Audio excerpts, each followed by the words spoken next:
Hello everybody, good morning and welcome to another week of our critical vocabulary. So let us go ahead and get started. So our first word of the week is surge. Now stop and think what surge might mean.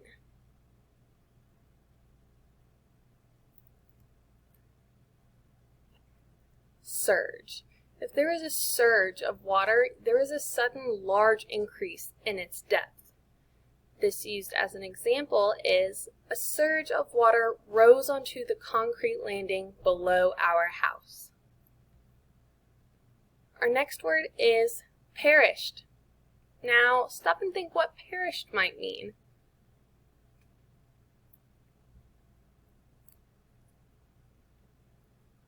Perished. When people or animals perished, they died. So an example is, many plants in the area perished from an extreme drought, meaning they weren't able to get enough water, so the plants had died. And our final word of the day is debris. Now, I'd like y'all to sit and think what debris might mean for a minute.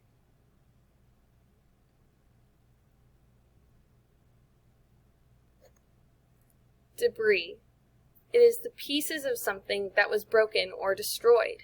So it used in a sentence is, the people of the town had to work hard to clean up the debris that was left behind by the damaging hurricane, meaning all the broken pieces of houses and buildings and cars and trees were left all around, being the debris which had to be picked up. So these have been our vocab words of the day. Tomorrow I will see you back for some more, and whenever you get a chance, come back and review these for our vocab quiz that we will have at the end of the week. Have a good rest of your day. Bye!